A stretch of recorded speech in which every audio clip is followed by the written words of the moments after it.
Hello everyone, नमस्कार। Welcome to the knowledge on study point online classes. आज हम पढ़ने वाले हैं डिटर्मिनेंट्स। जी हाँ, आज हम देखेंगे डिटर्मिनेंट। डिटर्मिनेंट क्या होती है, उसकी प्रॉपर्टीज क्या होती हैं और उनसे रिलेटेड हम कुछ क्वेश्चंस देखेंगे। तो आइए स्टार्ट करते हैं।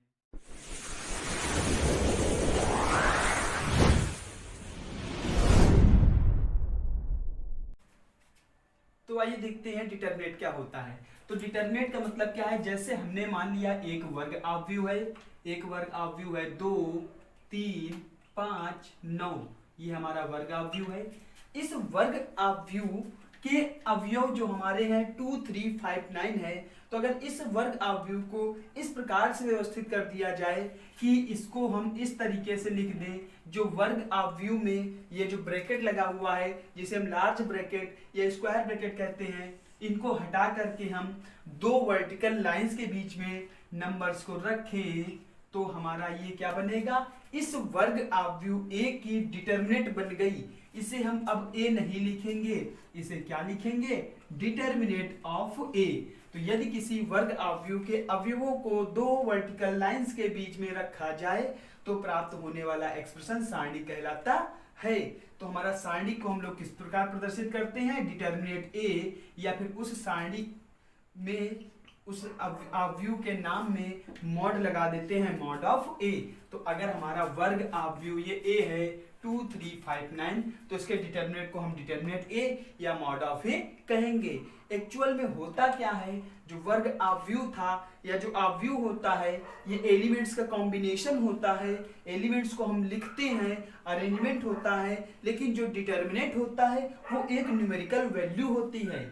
इसका न्यूमेरिकल वैल्यू नहीं निकाल सकते, लेकिन इसकी एक न्यूमेरिकल वैल्यू होती है। जैसे आव्यूह में हमने पढ़ा था finding the value of determinant of a matrix, हमने वहां पे ये पढ़ा था। हमने यहाँ पे वो नहीं पढ़ा था कि finding the value of matrix, नहीं, finding the value of determinant of a matrix. तो मतलब किसी भी मैट्रिक्स की डायरेक्ट वैल्यू नहीं निकाली जा सकती जब तक कि उसका डिटर्मिनेंट ना निकाला जाए। तो इस मैट्रिक्स ए का डिटर्मिनेंट मॉड ऑफ ए हमारा ये बना है और ये एक न्यूमेरिकल वैल्यू आएगी। इसको हम सॉल्व करेंगे, न्यूमेरिकल वैल्यू आएगी। तो हम देखते हैं मैट्रिक्स ए का डिटर्मिनेंट ये ए हो गया। तो ये मैट्रिक्स कितने का है, 2 क्रॉस 2 का है। किस ऑर्डर का है, 2 क्रॉस 2 का है। तो इस डिटर्मिनेंट को हम सेकेंड ऑर्डर डिटर्मिनेंट बोलेंगे। क्या बोलेंगे, सेकेंड ऑर्डर डिटर्मिनेंट। जैसे हमारे पास एक मैट्रिक्स ए लिखा हुआ है, इसमें केवल 2 लिखा हो, क्या लिखा हो, 2 लिखा हो, तो ये हमारा स्क्वायर मैट्रिक्स है और इसका ऑर्डर 1 क्रॉस 1 है।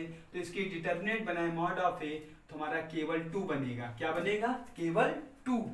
और अगर हमारे पास मैट्रिक्स बी है और हमारे पास बी सेकेंड ऑर्डर का है 2, 5, -3, 8, तो ये हमारा स्क्वायर मैट्रिक्स ऑर्डर 2 क्रॉस 2 का है। तो इससे जो हम डिटर्मिनेंट बनाएंगे मॉड ऑफ बी, वो सेकेंड ऑर्डर की डिटर्मिनेंट होगी 2, 5, -3 और 8। और अगर हम बात कर ले एक मैट्रिक्स सी की, तो जो मैट्रिक्स सी है हमारा 3, 4, 5, 6, 7, 8, 1, 9, 2, ये जो हमारा मैट्रिक्स सी लिखा हुआ है। तो इस मैट्रिक्स सी की डिटर्मिनेंट की बात करें तो 3, 4, 5, 6, 7, 8, 1, 9, 2, ये हमारा डिटर्मिनेंट सी हो गया। तो अब आप यहाँ पे देखिए, इसे हम थर्ड ऑर्डर डिटर्मिनेंट क्या कहेंगे, थर्ड ऑर्डर डिटर्मिनेंट। और हमें एक चीज और अच्छी तरीके से माइंड में रखनी है कि डिटर्मिनेंट हमेशा स्क्वायर मैट्रिक्स की ही पॉसिबल है। डिटर्मिनेंट हमेशा स्क्वायर मैट्रिक्स की ही पॉसिबल है। जिस स्क्वायर मैट्रिक्स का क्रम 1 क्रॉस 1 का होगा, ऑर्डर 1 क्रॉस 1 होगा, उससे फर्स्ट ऑर्डर डिटर्मिनेंट बनेगी। इसी तरह सेकंड क्रॉस वाले को सेकंड ऑर्डर डिटर्मिनेंट और थर्ड 3 क्रॉस 3 वाले को थर्ड ऑर्डर डिटर्मिनेंट कहते हैं। तो ये हमारा हो गया सारणिक। अब हम देखते हैं सारणिक का मान कैसे निकालते हैं। तो देखते हैं सारणिक का मान निकालने के लिए बिल्कुल इजी है। इसको हमने मैट्रिक्स में भी रिवाइज किया था और यहाँ पर भी हम थोड़ा सा कवर अप करेंगे। तो सारणिक का मान, finding the value of determinant, finding the value of determinant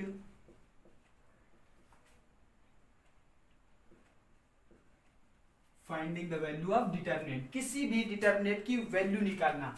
तो सपोज हमने मान लिया, पहले मैट्रिक्स पे एक चीज समझ लेते हैं। ये हमारे पास मैट्रिक्स लिखा है 3, 4 5 6 0 8 1 3 5। तो ये जो हमारा मैट्रिक्स होता था ये थर्ड ऑर्डर का होता था। तो इसके इस डायगोनल्स को हम लोग प्रिंसिपल डायगोनल कहते थे। क्या कहते थे? Principal diagonal. और इस डायगोनल को हम लोग सिंपल डायगोनल कह देते थे। तो ये हमारा क्या होता था? Principal diagonal minus simple diagonal.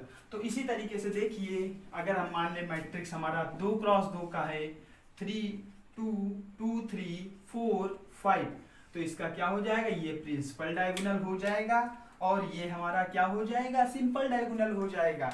तो अगर हमसे पूछा जाए कि इस मैट्रिक्स ए के डिटरमिनेंट की वैल्यू क्या होगी, तो मैट्रिक्स ए को पहले डिटरमिनेंट फॉर्म में लिख देंगे 2 3 4 5, ये हमारा हो गया डिटरमिनेंट फॉर्म।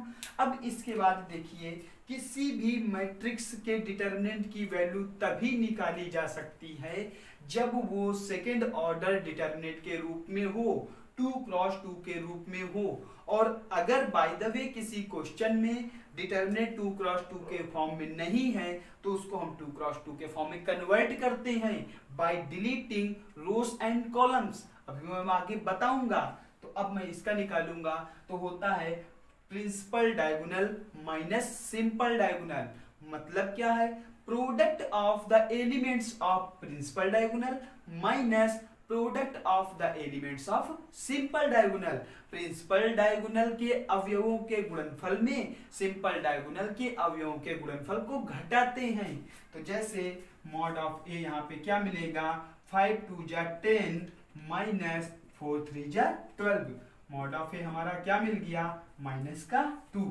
तो ये हमारा मॉड ऑफ ए आ गया, डिटरमिनेंट ऑफ ए आ गई। तो अगर मैट्रिक्स ए ये है तो इसके डिटरमिनेंट की वैल्यू क्या आ गई? -2। और मैंने पहले बताया भी था कि डिटरमिनेंट एक्चुअल में एक न्यूमेरिकल वैल्यू है। तो हमारी चाहे जितनी भी बड़ी डिटरमिनेंट हो, चाहे सेकेंड ऑर्डर डिटरमिनेंट हो, चाहे थर्ड ऑर्डर डिटरमिनेंट हो, चाहे फोर्थ ऑर्डर डिटरमिनेंट हो, उसको हम एक न्यूमेरिकल वैल्यू के रूप में लिख सकते हैं। तो ये हमने देख लिया, न्यूमेरिकल वैल्यू के फॉर्म में लिख दिया। अब हम देखते हैं थर्ड ऑर्डर डिटरमिनेंट की वैल्यू कैसे निकालते हैं, जो कि बहुत ज्यादा इंपॉर्टेंट है। तो आइए देखते हैं थर्ड ऑर्डर डिटरमिनेंट की वैल्यू कैसे निकालना है। तो आप इसको याद रखेंगे कैसे? जैसे मैंने मान लिया मैट्रिक्स, सॉरी डिटरमिनेंट डायरेक्ट मैं अब लिख रहा हूँ, मैट्रिक्स नहीं लिख रहा हूँ। डिटरमिनेंट ए लिखी हुई है 3 2 1 5 -3 4 7 3 -2, कोई भी एलिमेंट्स मैं ले सकता हूं। ये हमने मान लिया हमारे एक डिटरमिनेंट है। तो इसका हमें आंसर निकालना है। तो डिटरमिनेंट को हम अब डी से डिनोट करेंगे। अभी मैंने ए क्यों लिखा, उसका भी रीजन है, क्योंकि मैंने अभी बताया था कि मैट्रिक्स अगर ए है तो उसके डिटरमिनेंट को मॉड ऑफ ए कहेंगे।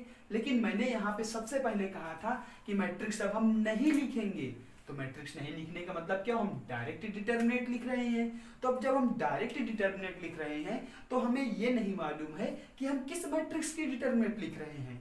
मतलब डायरेक्ट डिटरमिनेंट को रिप्रेजेंट करने का तरीका क्या है? डी। इसे हम क्या नाम दे देंगे? डी।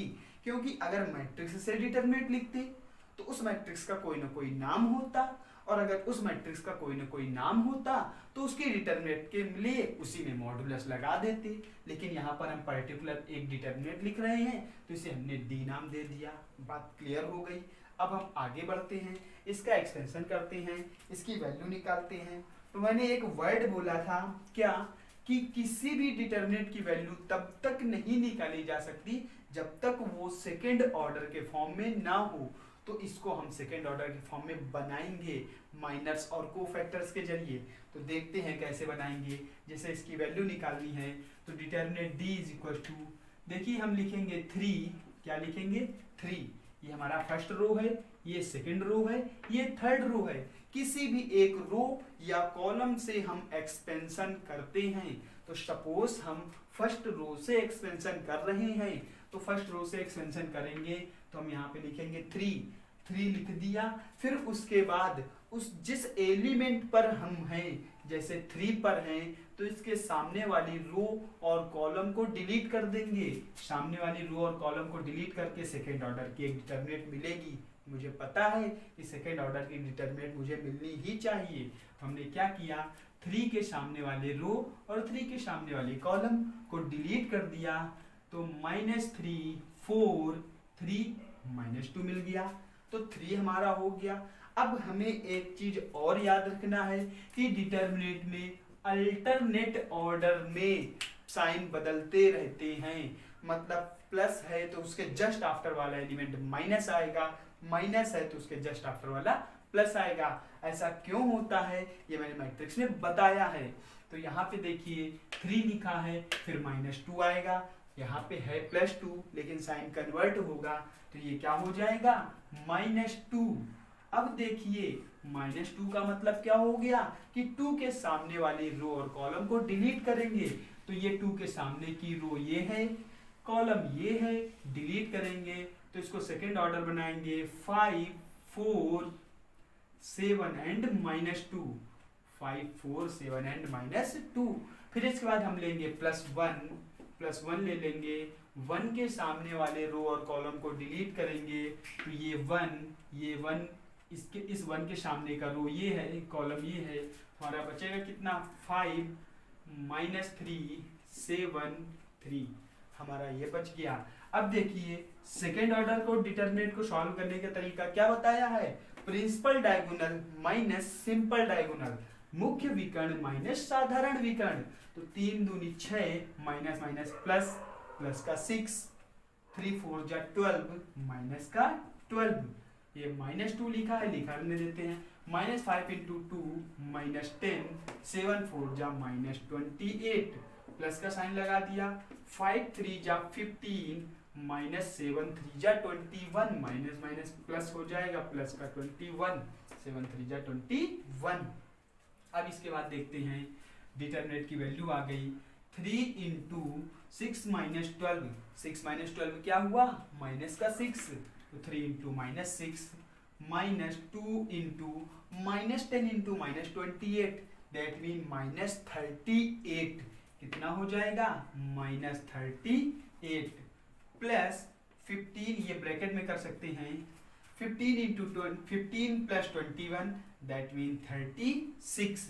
अब देखते हैं डिटरमिनेंट की वैल्यू क्या आ गई -6 × 3 माइनस का 18, -6 × 3 -18 माइनस माइनस प्लस 38 × 2 76, 38 × 2 कितना हो जाएगा 76 प्लस का क्या आया 36। अब इसको मैं सॉल्व करता हूँ, इन दोनों को ऐड कर सकते हैं या फिर देखिए 36 से 18 जाएगा तो प्लस का 18 बचेगा, 76 + 18 तो डिटरमिनेंट कितना आया 8 और 6 14 की 4 कैरी कितना हुआ 1, 7 और 1 8 और 1 9, तो रिजल्ट हमारा कितना आ गया 94। तो इस डिटरमिनेंट की वैल्यू हमारी कितनी आ गई 94। तो इस तरीके से डिटरमिनेंट की वैल्यू हमें निकालनी होती है। अब एक चीज और समझिए क्या कि किसी भी डिटरमिनेंट की वैल्यू निकालने के लिए हम किसी भी रो या किसी भी कॉलम के रिस्पेक्ट में उसका हम एक्सपेंशन कर सकते हैं। यहाँ पे जैसे हमने देखा कि फर्स्ट रो के रिस्पेक्ट में एक्सपेंशन किया, अब हम ये भी कर सकते हैं कि सेकेंड रो के रिस्पेक्ट में एक्सपेंशन कर दें, थर्ड रो के रिस्पेक्ट में एक्सपेंशन कर दें, या फिर अगर हम रो के रिस्पेक्ट में एक्सपेंशन नहीं करना चाहते हैं तो कॉलम्स के रिस्पेक्ट में एक्सपेंशन कर सकते हैं। सारे ही केसेस में रिजल्ट हमें इस डिटरमिनेंट के लिए 94 ही मिलेगा।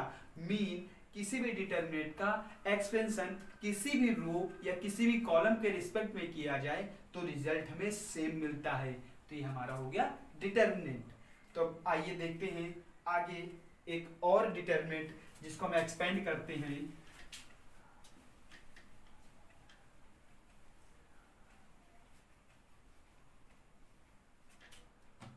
तो इसका एक्सपेंशन करना है तो जैसे मैं एक डिटरमिनेंट लेता हूं d = -2 3 0 5 -3 1 2 1 0 2 0 1 कर लेता हूं।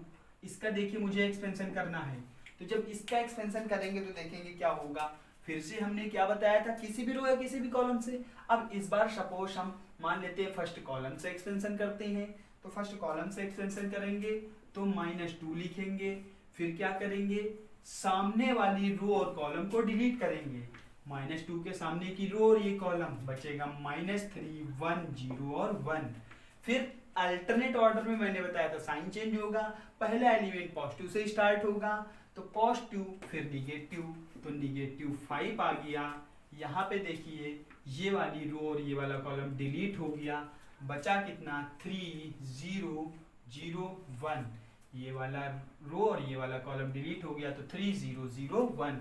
फिर प्लस का 2 आ गया, अब प्लस का 2 लेंगे तो ये रो और ये कॉलम चला जाएगा, 3 0 -3 और 1। तो ये हमारा डिटर्मिनेंट डी आ गया -2। अब यहाँ पे देखिए -3 इंटू 1 -3, 1 इंटू 0 -0, माइनस का 5, यहाँ पे देखिए 3 इंटू 1 3, 0 इंटू 0 -0, प्लस का 2, यहाँ पे देखिए 3 इंटू 1 3, -3 इंटू 3 0। तो ये हमारा डिटर्मिनेंट आ गया -2 इंटू -3।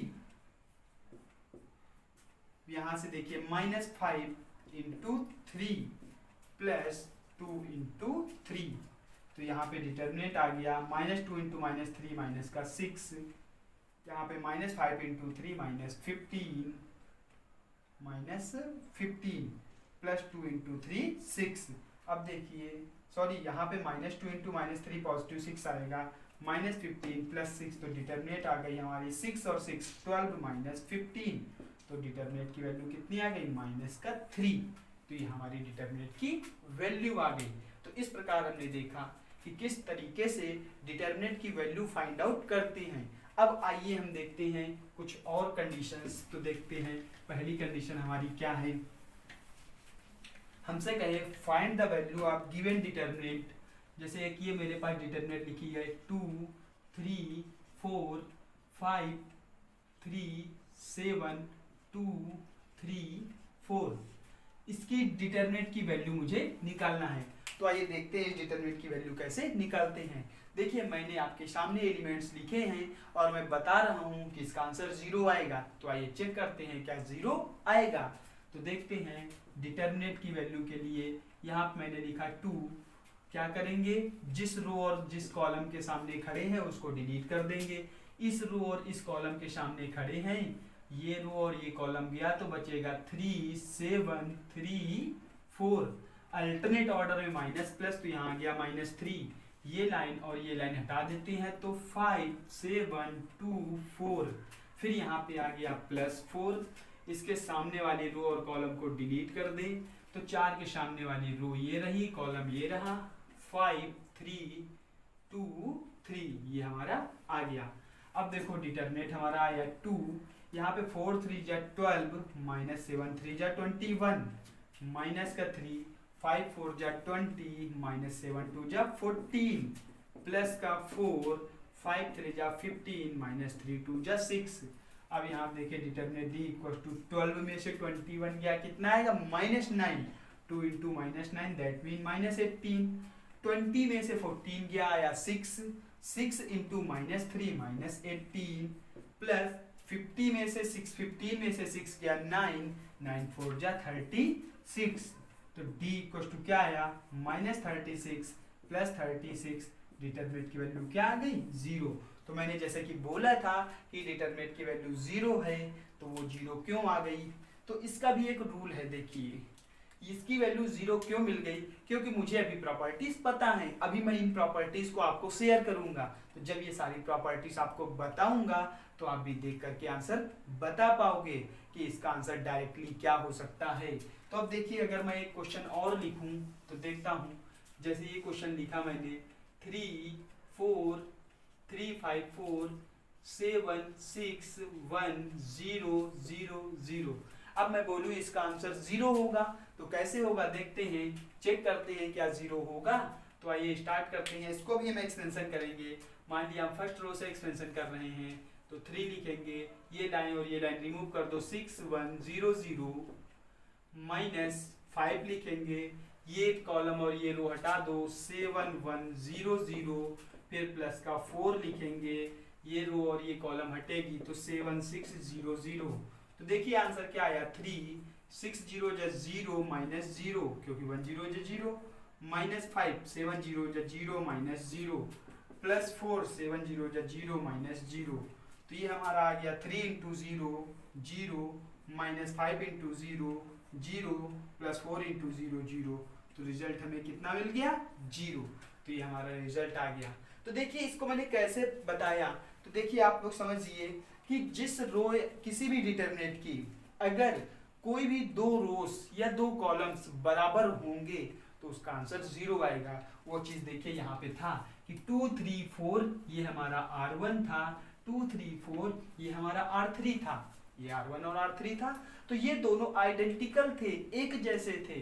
तो मैंने बता दिया था कि इनकी वैल्यू, इस डिटरमिनेंट की वैल्यू क्या है 0 है।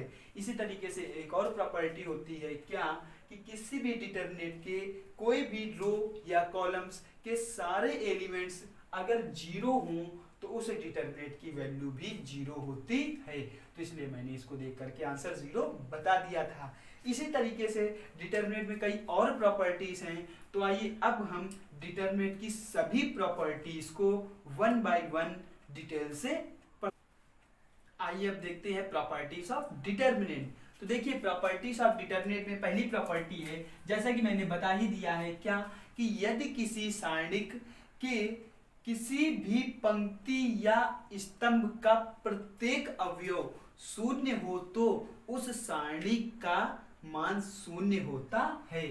If the any one row and column have all its elements 0 then value of determinant is 0।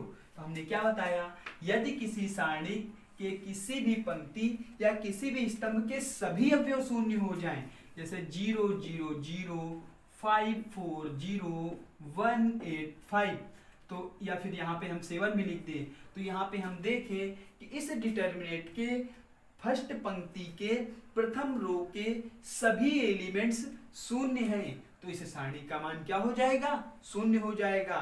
ये डिटरमिनेंट की प्रॉपर्टी बहुत इंपॉर्टेंट तरीके से हमें पढ़ना है, बहुत अच्छे तरीके से पढ़ना है। तो if the all the elements of a row and a column is 0 then the value of determinant is 0। तो ये हमारी प्रॉपर्टी नंबर फर्स्ट हो गई। प्रॉपर्टी सेकंड है, प्रॉपर्टी सेकंड भी अभी मैंने आपको बताई थी। क्या बताई थी, यदि किसी सारणी के किन्हीं भी दो पंक्तियों या स्तंभों का मान शून्य हो तो उस सारणी का मान शून्य होता है। उस सारणी का मान कितना होता है, शून्य होता है। यदि किसी भी सारणी की कोई भी दो पंक्तियां या दो स्तंभ के सभी अवयव बराबर हों तो सारणी का मान शून्य होता है। इफ एनी टू रोज और columns of a determinant are identical then the value of determinant is 0। आप यहाँ पे देखो तो इस डिटरमिनेंट का ये जो हमारा कॉलम सेकेंड है C2 है 6 4 9 और मैं यहाँ पे 4 लिखूंगा, और ये जो हमारा C3 है 4 6 9, ये जो हमारा है जो भी एलिमेंट्स लिखे हुए हैं C2 और C3 में वो एलिमेंट्स आपस में बराबर हैं, आइडेंटिकल हैं, तो इस डिटरमिनेंट की वैल्यू क्या हो गई 0। तो ध्यान रखना है करेस्पॉन्डिंग एलिमेंट्स इक्वल होने चाहिए। अब एक चीज और इसमें ध्यान से समझे, जैसे हम बात कर ले 3 4 5 6 7 8 8 7 6। अब देखिए अगर मैं इस डिटरमिनेंट की बात करूं तो इसके R2 और R3 के एलिमेंट्स तो सेम हैं, R2 में भी 6 7 8 है और R3 में भी 6 7 8 है, लेकिन एक चीज हमें याद रखनी है कि यहाँ पे आप चेक करिए कि 6 यहाँ पर सेकेंड रो के फर्स्ट कॉलम पर है या सेकेंड रो के फर्स्ट प्लेस पर है, लेकिन यहाँ थर्ड रो के फर्स्ट प्लेस पर 6 नहीं है। मतलब एलिमेंट्स सेम तो हैं लेकिन करेस्पॉन्ड नहीं कर रहे हैं, संगत प्लेस पर नहीं है, तो इस डिटरमिनेंट की वैल्यू 0 नहीं हो सकती। तो हमें ध्यान रखना है किसी भी सारणी के अगर पंक्ति या स्तंभ के सभी संगत अवयव बराबर हो जाएं तो उस सारणी का मान शून्य होता है। तो इस डिटरमिनेंट की वैल्यू 0 होगी, लेकिन इस डिटरमिनेंट की वैल्यू 0 नहीं होगी। बात क्लियर हो गई। इसके आगे हम बढ़ते हैं प्रॉपर्टी नंबर थर्ड की ओर। तो तो प्रॉपर्टी नंबर थर्ड हमारी है, इंपॉर्टेंट प्रॉपर्टी थर्ड है। देखते हैं क्या है। यदि किसी सारणिक, जैसे हमसे प्रॉपर्टी थर्ड बोल रहा है, कह रहा है जैसे सपोज हमने मान लिया डिटरमिनेंट है 2 3 4 5 6 7 1 0 5, किसी भी सारणिक की सभी पंक्तियों को स्तंभों में या सभी स्तंभों को पंक्तियों में बदल दिया जाए तो सारणिक का मान बदलता नहीं है, परिवर्तित नहीं होता है। ये क्या है, किसी भी डिटरमिनेंट के सारे element, if all the rows are interchanged into columns or columns are interchanged into rows, then the value of determinant does not changes। अब ये कैसे है, अगर मैं इसको मैट्रिक्स के वर्ड्स में एक्सप्लेन करूं तो मैट्रिक्स में जैसे परिवर्त अवयव निकालते थे, उसी तरीके से डिटरमिनेंट का अगर परिवर्त कर दिया जाए, ट्रांसफॉर्म कर दिया जाए, ट्रांसपोज कर दिया जाए तो वैल्यू डिटरमिनेंट की नहीं बदलती है। लेकिन ध्यान रहे, एक्चुअल में डिटरमिनेंट का परिवर्त या ट्रांसपोज नहीं होता है, उसको हम केवल समझने के लिए समझ सकते हैं कि जैसे मैट्रिक्स में परिवर्त निकालते थे उसी तरीके से अगर डिटरमिनेंट का परिवर्त करें, मतलब सभी रोज को कॉलम्स में बदले, तो डिटरमिनेंट की वैल्यू बदलेगी नहीं चेंज होगी। तो इसको हम वेरीफाई भी करते हैं। जैसे हमने मान लिया डिटरमिनेंट डी है, इसकी वैल्यू निकालें तो क्या आएगी। अब मैं थोड़ा सा जल्दी करूंगा, 2, जैसे ये रो और ये कॉलम हटेगी तो ये हमारा डिटरमिनेंट बनेगा 6 5 30 माइनस 070, फिर माइनस का 3 लूंगा, यहाँ से ये कॉलम और ये रो हटेगी तो 5 5 25 माइनस 7 into 1 7, फिर प्लस का 4 आएगा, इस केस में ये कॉलम और ये रो रिमूव होगी तो 5 0 0 माइनस 6 आएगा। तो डिटरमिनेंट की वैल्यू क्या आ गई, 30 में 0 जाएगा, 30 में 2 का मल्टीप्लाई होगा 60, 25 में 7 गया 18 में 3 का मल्टीप्लाई हुआ -54, प्लस 4 इंटू -6, क्योंकि ये तो 0 ही हो जाएगा तो -24। तो इस डिटरमिनेंट की वैल्यू आ गई 60 माइनस, या फिर ऐसे कर सकते हैं 60 में 54 गया, क्या आया 6 -24, तो हमारा क्या आ गया -18। इस डिटरमिनेंट की वैल्यू हमारी कितनी आ गई -18। अब हम रूल के अकॉर्डिंग लगाएं तो रूल क्या कह रहा है कि सभी रोज को कॉलम्स में बदल दो। तो हमने मान लिया डिटरमिनेंट नई डी डैश मान लिया, इसकी फर्स्ट रो को फर्स्ट कॉलम बना देते हैं, तो जो 2 3 4 फर्स्ट रो है ये हमारा 2 3 4 फर्स्ट कॉलम बन जाएगा। 5 6 7 फर्स्ट सेकंड रो है तो 5 6 7 सेकंड कॉलम बन जाएगा। 1 0 5 थर्ड रो है तो 1 0 5 थर्ड कॉलम बन जाएगा। तो ये जो डिटरमिनेंट आ गई, इसकी वैल्यू अगर हम निकालें तो 2 लिखेंगे। यहाँ पे देखिए ये रो और ये कॉलम हटा देंगे तो 6 5 30 -7 0 0, फिर इसके बाद -5 आएगा, ये रो ये कॉलम और ये रो हटाएंगे तो 5 3 15 -4 0 0, प्लस का 1 लिख देंगे, ये कॉलम और ये रो हटेगी तो 7 3 21 -6 4 24। अब यहाँ पे देखिए डी डैश इक्वल टू 30 में 0 जाएगा तो 30, 32 60, -15 इंटू 5 क्या हो जाएगा -75।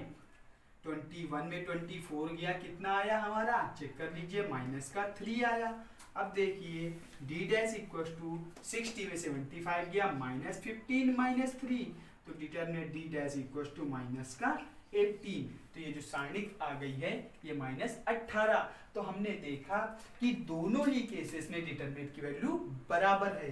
तो यहाँ से क्या समझ में आया कि यदि किसी डिटरमिनेंट के सभी रोज और सभी कॉलम्स को आपस में इंटरचेंज कर दिया जाए तो डिटरमिनेंट की वैल्यू बदलती नहीं है, वैल्यू सेम रहती है। तो आगे हम चलते हैं नेक्स्ट प्रॉपर्टी नंबर 4 की ओर। तो प्रॉपर्टी नंबर 4 हमारी क्या है, ये भी बहुत इंपॉर्टेंट प्रॉपर्टी है, प्रॉपर्टी नंबर 4। तो देखते हैं प्रॉपर्टी नंबर 4 हमारी क्या है। तो ये प्रॉपर्टी 4 हमारी है कि अगर किसी भी डिटरमिनेंट के कोई भी 2 रोस या कॉलम्स को इंटरचेंज करो, अभी हम सभी रोज को कॉलम से बना रहे थे या सभी कॉलम्स को रो में बना रहे थे, लेकिन अब यहाँ पे किन्हीं भी दो रोज या किन्हीं भी दो कॉलम्स का आपस में इंटरचेंजमेंट किया जाए, जैसे 2 3 -4 5 6 8 3 2 -1 ये मान लेते हैं डिटरमिनेंट है। तो इसके अगर कोई भी दो रो या कोई भी दो कॉलम्स का आपस में इंटरचेंज कर दे तो डिटरमिनेंट की वैल्यू तो नहीं बदलेगी, लेकिन इसका साइन बदल जाएगा। क्या हो जाएगा? जैसे हम 2 5 3 -4 है, ये फर्स्ट कॉलम है, इसको सेकंड कॉलम बना दें और सेकंड कॉलम को फर्स्ट कॉलम की जगह ले जाएं, तो जो डिटरमिनेंट की वैल्यू आ रही है आंसर तो वही रहेगा, लेकिन साइन बदल जाएगा। अगर पॉजिटिव वैल्यू आ रही है तो निगेटिव हो जाएगी और अगर निगेटिव आ रही है तो पॉजिटिव हो जाएगी। तो आइए हम चेक करते हैं, और ये भी ध्यान रखना है कि ये केवल रोज के साथ नहीं है या कॉलम्स के साथ नहीं है, ये किसी के साथ भी अप्लाई हो सकता है, चाहे वो रो हो या चाहे वो कॉलम हो। तो आइए देखते हैं, इस डिटरमिनेंट की वैल्यू पहले निकालते हैं। तो 2 ये कॉलम और रो हटेगी, -6 8 2 जा -16, फिर माइनस का 5 लिखेंगे, कॉलम और रो गया -3 माइनस प्लस का 8, फिर प्लस का 3 लिखेंगे, ये कॉलम और ये रो डिलीट हुआ, 8 3 जा 24 माइनस प्लस 6 4 जा 24।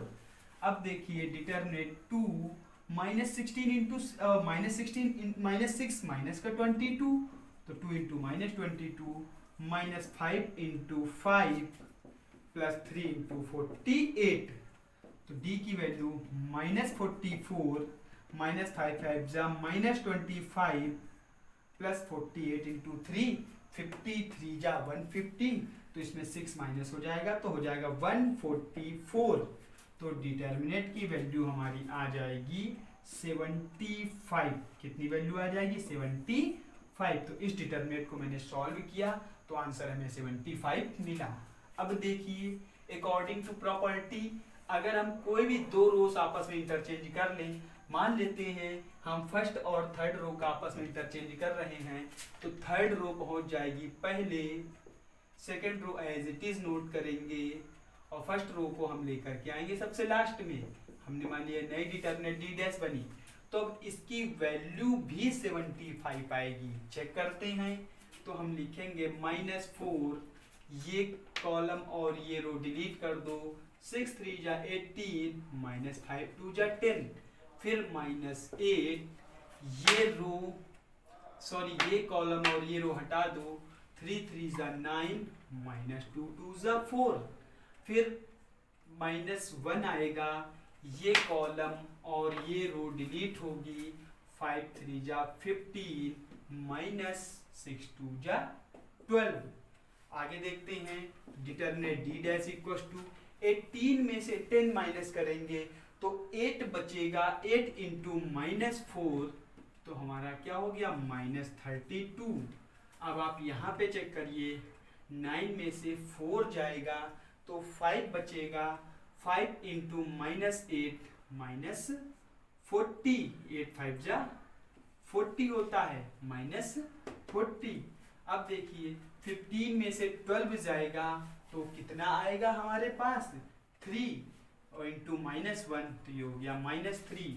तो d dash equal to minus सारे ऐड कर देंगे, 32 और 3 माइनस का 35 -40, तो d डैश हमारा आ गया -75। तो यहाँ से चेक कर लीजिए d डैश क्या आया? -75। मतलब क्या हुआ?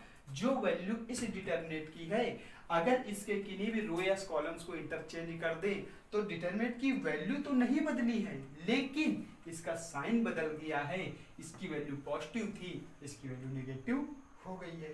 तो इतना हो गया। अब हम चलते हैं अपने प्रॉपर्टी नंबर 5 की। प्रॉपर्टी नंबर 5 हमारी है क्या है? यदि किसी भी डिटरमिनेंट के किसी भी रोज या कॉलम्स के सभी एलिमेंट्स में किसी नंबर का मल्टीप्लाई कर दिया जाए तो उस डिटरमिनेंट में भी उसी भी नंबर का मल्टीप्लाई हो जाता है, उस डिटरमिनेंट की वैल्यू भी उतने ही टाइम्स हो जाती है। जैसे कोई डिटरमिनेंट हमारे पास दी गई है, d इज इक्वल टू लिखा है 2 3 4 1 5 2 3 0 3 304 कर लेते हैं।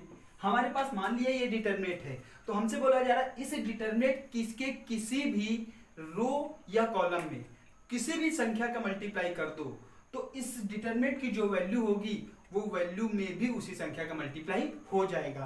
तो देखते हैं, जैसे हमारे पास एक डिटरमिनेंट डी है, इसकी वैल्यू निकालते हैं। तो वैल्यू निकालने का मतलब क्या है, 2 लिखेंगे, ये कॉलम और ये रो जाएगी, तो 5 4 जा 20 माइनस 0 2 जा 0, फिर माइनस का 3 आएगा, ये कॉलम और ये रो डिलीट होगा, तो 4 1 जा 4 माइनस 3 2 जा 6, प्लस का 4 आएगा, ये कॉलम और ये रो हटा दो, 0 माइनस 15, तो डिटरमिनेंट आ गई 22 जा 40 माइनस, अब देखिए minus 3 into minus 2 plus 4 into minus 15, तो हमारा आंसर आ गया 40, 3 2 जा प्लस का 6 माइनस 4 15 4 जा 60, तो डिटरमिनेंट की वैल्यू आ गई 46 माइनस 60, डिटरमिनेंट आ गई हमारी 46 माइनस 60, तो हमारा आ गया माइनस का 14। इस डिटरमिनेंट की वैल्यू कितनी है, माइनस 14। अब according to the property number 5, अगर हम इस डिटरमिनेंट के मान लेते हैं सेकेंड रो में 3 का मल्टीप्लाई कर दें, इस डिटरमिनेंट के सेकेंड रो में हम कितने का मल्टीप्लाई कर दें, 3 का, तो जब सेकेंड रो में 3 का मल्टीप्लाई करेंगे तो 2 3 4, इसमें हम 3 का मल्टीप्लाई करेंगे तो 3 5 3 जा 15 2 3 जा 6 3 1 जा 3 5 3 जा 15 2 3 जा 6, और हमारा आ गया 3 0 4।